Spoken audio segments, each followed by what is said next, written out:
ہمارے لیے ایک ایسا میسج ہے کہ آپ سنیں گے تو کہیں گے کہ واقعی یہ کلام میرے لیے ہے، کیونکہ جب کلام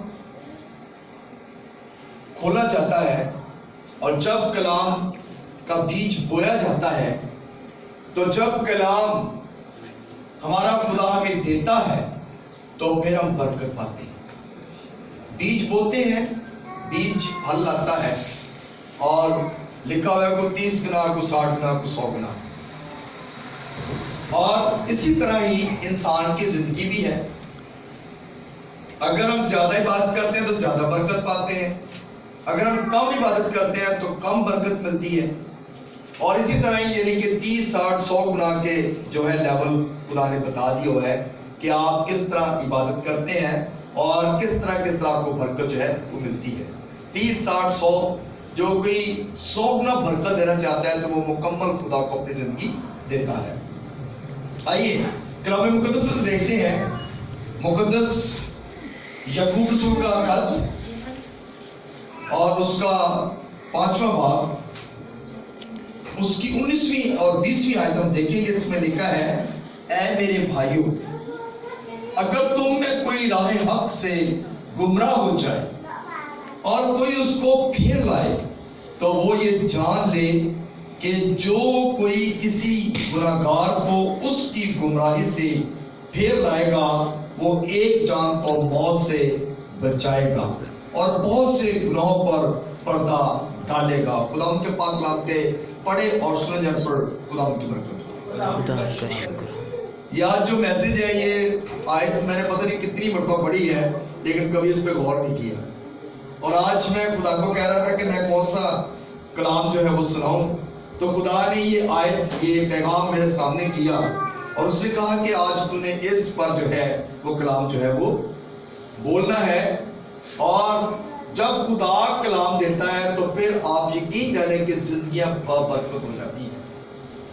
یہاں پہ یعقوب رسول اس بات کو کہہ رہے ہیں، اے بھائیو، کہتا ہے میرے بھائیو، یعنی کہ اگر کوئی تم میں راہ حق سے گمراہ ہو جائے، کوئی اپنی راہ سے ہٹ جائے، تو اس کے لیے کیا کرنا ہے؟ آپ نے اس کو پھر دوبارہ پھیر کے لانا ہے، اس کو دوبارہ پھر سے اس کو اس کی زندگی میں لے کے آنا ہے۔ کلام مقدس میں لکھا ہے، مکاشفہ کی کتاب اگر آپ پڑھتے ہیں، اس میں لکھا ہے، یاد کر کہ تو کہاں سے گرا ہے، اٹھ اور پہلے کی طرح کام کر۔ انسان اگر خدمت میں ہوتا ہے تو کئی دفعہ گرتا ہے، بہت مرتبہ گرتا ہے، اور کلام مقدس میں لکھا ہے، میرا خادم 7 کی بجائے اگر 70 بار بھی گرے گا تو میں اسے اٹھا کھڑا کروں گا۔ یعنی کہ خادم کے لیے اس قدر خدا جو ہے وہ درد رکھتا ہے۔ خدا خادم کے لیے، جو اس کے ماننے والے ہیں، جو اس کی پرستش کرنے والے ہیں، جو اس کی عبادت کرنے والے ہیں، وہ کہتا ہے کہ میرے خادم، میرے لوگ اگر گناہ میں گر بھی جاتے ہیں تو میں ان کو 7 کی بجائے 70 بار اٹھا کھڑا کروں گا۔ کون سا انسان ہے جو کہتا ہے کہ میں گناہ نہیں کرتا؟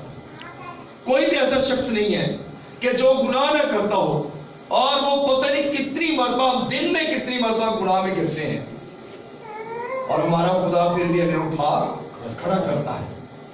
اسی طرح ہی یعقوب رسول جو ہیں وہ اس بات کو لکھتے ہیں، کہتے ہیں اگر تم میں کوئی راہ حق سے گمراہ ہو جائے اور کوئی اسے پھیر لائے تو وہ جان لے کہ جو کسی گنہگار کو گمراہی سے پھیر لائے گا وہ اپنی جان کو موت سے بچائے گا۔ یعنی کہ اگر آپ یا میں یا اور کوئی خادم، جتنے بھی خادم ہیں، یا اور جو بھی کوئی خدا کا خوف اور ڈر رکھنے والے ہیں، اگر کسی شخص کو خدا کی راہ پر لگا دیتے ہیں، عبادت کے لیے اس کو جو ہے وہ تیار کر لیتے ہیں کہ آپ نے خدا کی عبادت کرنی ہے، آپ نے چرچ جانا ہے، ریگولر چرچ جانا ہے، سنڈے کو مس نہیں کرنا، آپ نے جتنی بھی عبادات ہوتی ہیں اس کو مس نہیں کرنا، تو آپ یقین جانیں کہ آپ جس شخص کی کاؤنسلنگ کر رہے ہیں، جس شخص کو آپ کہہ رہے ہیں، آپ اس کی زندگی کو بچا رہے ہیں، کیونکہ آپ کو پتا ہے میں نے اپنی زندگی جو ہے وہ اپنے خدا کے نام لگا دی ہے، اور اگر آپ کسی کی زندگی کو بچا رہے ہیں تو اس کا مطلب ہے اس کی زندگی موت سے بچ جائے گی۔ موت تو سب پہ ہی آنی ہے، ہر کسی نے مرنا ہے، مگر یہ موت تو سب پہ آنی ہے، مگر جو سیکنڈ موت ہے، جو دوسری موت ہے، اس سے ہم لوگوں کو بچا سکتے ہیں، کیونکہ ہمارا خدا غفور رحیم خدا ہے، اور ہمارا خدا جو ہے وہ دلوں اور گردوں کا واقف ہے، انسان کی سوچوں خیالوں کو جانچتا ہے، انسان کے اندر کیا ہے خدا اس بات کو جانتا ہے۔ کلام مقدس میں لکھا ہے، زبور اگر 145 آپ پڑھتے ہیں، اس میں لکھا ہے خدا ان سب کے قریب ہے جو اس سے دعا کرتے ہیں، بلکہ ان کے جو سچائی سے دعا کرتے ہیں۔ دعا تو ہم سب لوگ کرتے ہیں، ہر شخص دعا کرتا ہے، کوئی دن میں ایک بار کرتا ہے یا کوئی دن میں 2 بار بھی کرتے ہیں، بائبل بھی پڑھتے ہیں، ہو سکتا ہے روزہ بھی رکھتے ہوں، مگر کچھ ایسے لوگ بھی ہیں جو صرف اتوار کو ہی عبادت کرتے ہیں، اور کچھ لوگ ایسے بھی ہیں جو صرف کرسمس یا ایسٹر پہ چل جاتے ہیں، ایسے لوگ بھی ہیں۔ اور کلام مقدس ہمیں یہ بتاتا ہے کہ اگر کوئی انہیں پھیر لائے، انہیں خدا کے قدموں میں لے آئے، تو سمجھیں کہ آپ اپنی زندگی تو بچا ہی رہے ہیں، آپ اس کی زندگی کو بھی بچا رہے ہیں، یہ سب سے بڑی بات ہے۔ تو میرے عزیزو، کلام مقدس میں اگر آپ لوکا رسول کی انجیل پڑھتے ہیں تو اس کا 2 باب اور اس کی 37ویں آیت اگر آپ دیکھیں تو اس میں لکھا ہے کہ بیوہ عورت تھی اور وہ 84 برس کی تھی، اور 84 برس سے ہیکل کے ساتھ جڑی ہوئی تھی، اور وہ روزے رکھتی تھی، دعائیں کرتی تھی، اور چرچ سے جدا نہیں ہوتی تھی۔ یعنی کہ اس کی خدمت دیکھیں، وہ عورت خدا کی اس قدر یعنی کہ عبادت کرتی تھی کہ وہ چرچ کو اپنا گھر اس نے بنایا ہوا تھا، کہ چرچ کے اندر ہی زیادہ تر وہ رہتی تھی، اپنے گھر جاتی ہوگی مگر زیادہ ٹائم جو تھا وہ خدا کے ساتھ سپینڈ کرتی تھی، خدا کے ساتھ گزارتی تھی۔ تو جب ہم اس بات کو جان جائیں گے نا، جب ہمیں بھی اس بات کی قدر ہو جائے گی، جب ہمیں بھی اس بات کا پتہ چل جائے گا کہ میرا خدا جو ہر چیز کا خالق اور مالک ہے، اگر میں اس کی عبادت کروں گی تو میرا خدا جو ہے مجھے ہر چیز جو ہے وہ مہیا کرے گا۔ ہاللیلویہ، ہاللیلویہ، کیونکہ آپ کا خدا اس بات کو جانتا ہے، آپ کا خدا آپ کی ہر ضرورت کو جانتا ہے۔ ہم شاید اس بات کو بھول جاتے ہیں، ہم شاید ہمارے ذہنوں سے یہ بات نکل جاتی ہے کہ پتہ نہیں میرا خدا میری دعا سنتا ہے کہ نہیں سنتا، مگر آپ یقین جانیں کہ بائبل مقدس میں ایک بات لکھی ہوئی ہے کہ اس کے حضور میں جو چونٹی ہے، جو آنٹ ہے، جب وہ چلتی ہے تو کہتا ہے کہ میرے حضور اس کی آواز ایسی آتی ہے جیسے تیز رتھوں کی، جیسے تیز گھوڑوں کی آواز آتی ہے۔ تو آپ یقین جانیں کہ اگر چونٹی کی آواز اس کے حضور میں گھوڑوں کی مانا جا سکتی ہے تو آپ کی آواز خدا کے حضور کس طرح جاتی ہوگی؟ ہاللیلویہ، ہاللیلویہ، ہاللیلویہ۔ تو میرے عزیزو، ہاللیلویہ، یسوع مسیح نے ایک بات کہی تھی، کہتا ہے کہ تمہاری قدر جو ہے ان پرندوں سے، ان جانداروں سے زیادہ ہے۔ ہماری قدر بہت زیادہ ہے خدا کے حضور میں۔ پرندوں کو اس نے حکم دیا ہے تو وہ بن گئے ہیں، درختوں کو حکم دیا بن گئے، جڑی بوٹیوں کو حکم دیا بن گئے، ہر چیز کو حکم دیا بن گئے، لیکن آپ کی قدر کیوں زیادہ ہے؟ کیونکہ آپ کو اس نے اپنے ہاتھوں سے بنایا ہے، اس لیے قدر زیادہ ہے۔ اور جس چیز کو خدا یا انسان اپنے ہاتھوں سے بناتا ہے اس کی قدر بہت زیادہ ہوتی ہے۔ آمین۔ تو میرے عزیزو، اس لیے ہمیں اس بات پہ فخر کرنا چاہیے کہ ہمارے خدا نے ہمیں اپنے ہاتھوں سے بنایا، سب سے بڑھ کر یہ کہ اس نے اپنی شبیہ پہ بنایا ہے، اور اس نے اپنا دم، اپنا روح ہمارے اندر پھونکا ہے، اور ہم جیتی جان ہوئے ہیں۔ ہاللیلویہ، ہاللیلویہ۔ اس لیے ہمیں کسی بات کی فکر نہیں کرنی۔ کلام مقدس نے کہا تو خوف نہ کر، تو مت ڈر، تو جہاں جائے گا میں تیرے ساتھ ہوں، میں اپنے فرشتے کو تیرے آگے کے بھیجوں گا، اور وہ تیری راہوں کو کیا کرے گا؟ ہموار کر دے گا۔ پروٹیکشن دیکھے خدا کی، کہتا ہے میں تیرے آگے اپنے فرشتے کو بھیج دوں گا، تیری راہوں کو وہ ہموار کر دے گا، تو ہماری راہیں تو ہر وقت دکھوں مصیبتوں سے بھری ہیں، لیکن ہمارا خدا پھر بھی ہماری راہوں کو ہموار کرتا ہے۔ اس لیے گھبرانا نہیں ہے، پریشان نہیں ہونا، کیونکہ جو لوگ دعا کرتے ہیں خدا ان کے قریب ہے، بلکہ اتنا قریب ہے کہ آپ اسے چھو سکتے ہیں، آپ اسے محسوس کر سکتے ہیں، آپ اس سے بات کر سکتے ہیں، اتنا قریب ہے۔ ہم شاید اسے محسوس نہیں کرتے، ہم شاید اسے ریئلائز نہیں کرتے کہ ہمارا خدا ہمارے ساتھ ہے، ہمارا خدا ہمارے ساتھ ہے، ہر وقت ساتھ ہے۔ اس نے کہا مانگو تو تم کو دیا جائے گا۔ تو جب ہم اپنے خدا سے مانگتے ہیں، وہ اپنے آسمان کو کھول دیتا ہے، وہ اپنا آسمان ہمارے لیے کھولتا ہے، اور اس کا آسمان ہمارے لیے ہر وقت کھلا رہتا ہے۔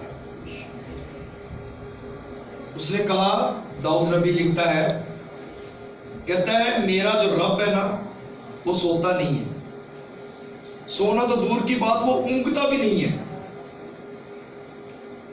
تو یعنی کہ اس کا مطلب ہے کہ جو اونگتا بھی نہیں ہے وہ ہر وقت ہمیں دیکھتا ہے، ہماری پروٹیکشن کرتا ہے۔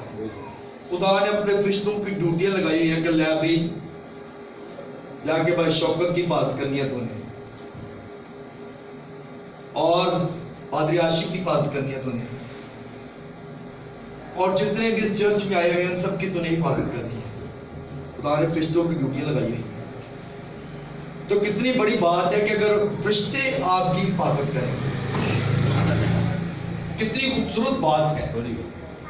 اس سے بڑی کوئی بات ہو ہی نہیں سکتی کہ خدا آپ کے لیے اپنے فرشتوں کو مقرر کرتا ہے کہ میرے بیٹوں اور بیٹیوں کی حفاظت کر۔ ابراہیم کو کہا تو ناطے داروں کو چھوڑ اور تو چل یہاں سے، اور جب وہ چلا ہے تو اسے یہ بھی نہیں پتا کہ اس نے جانا کہاں ہے، لیکن اس کے فرشتے، خدا کے فرشتے اس کے آگے آگے تھے، اور کوئی سے چیز چھو نہیں سکتی تھی۔ اتنا مال مویشی، اتنے نوکر چاکر تھے، اور رات کو وہ میدانوں میں سو جاتے تھے۔ حفاظت کون کرتا تھا؟ فرشتے۔ خدا نے ڈیوٹی لگا دی، لے ابھی کوئی جاندار، کوئی جانور، کوئی درندہ آ کے انہیں جانوروں کو نقصان نہ پہنچائے۔ کیسی بڑی بات ہے۔ تو جب ہم بھی آج بھی دیکھیں، بہت سارے ایسے غریب شخص ہیں جو سڑکوں پہ سوئے ہوتے ہیں، جن کے پاس کچھ بھی نہیں ہوتا اور وہ ایسے ہی سوئے ہوتے ہیں، تو ان کی حفاظت کون کر رہے ہیں؟ وہ بیٹھا جو اوپر وہ کر رہے ہیں۔ تو دیکھیں کہ خدا جو ہے وہ بھی خدا کے آسرے پہ سوئے ہوتے ہیں، اور ان کی حفاظت ہمارا خدا کرتا ہے۔ تو ہماری تو بہت زیادہ قدر ہے۔ ہم اپنے گھروں میں سوتے ہیں اور بڑے مزے سے سوتے ہیں، تو ہمارا خدا پھر بھی ہماری حفاظت کے لیے اپنے فرشتوں کو بھیجتا ہے۔ تو میرے عزیزو، ہم پہ جو ڈیوٹی ہے نا وہ یہ ہے اس آیت کے حوالہ سے کہ ہم نے ہر کسی کی کاؤنسلنگ کرنی ہے۔ اگر آپ کا بیٹا، آپ کی بیٹی، آپ کے کوئی رشتہ دار، یا آپ کے کوئی بھی، آپ کے کوئی نیبر، آپ کے کوئی دوست، آپ کے رشتہ دار اگر چرچ نہیں جاتے تو آپ نے ان کو بتانا ہے کہ آپ چرچ جائیں، آپ کی زندگی بچ جائے گی، آپ موت سے بچ جائیں گے۔ یہی آج کی آیت کا جو ہے مین جو ہے وہ بات ہے کہ اگر آپ کسی کو پھیر کے لائیں گے تو اس کی زندگی کو آپ بچائیں گے، کیونکہ کون ہے جس نے گناہ نہیں کیا؟ کوئی بھی ایسا شخص نہیں ہے جو گناہ نہ کرے، مگر ہم نے کیا کرنا ہے؟ ان کو چرچ میں لانا ہے، ان کو خدا کے قدموں میں لانا ہے، تاکہ ان کی زندگیاں بچ جائیں، وہ ہمیشہ کے رونے اور دانتوں کے پیسنے والی سائڈ پہ نہ چلے جائیں، جہاں پہ رونا اور دانتوں کا پیسنا ہے، اور جہاں پہ ہر وقت آگ جلتی رہتی ہے، اور انسان اس جگہ پہ جائے گا جہاں پہ آگ بجھنے والی نہیں ہے۔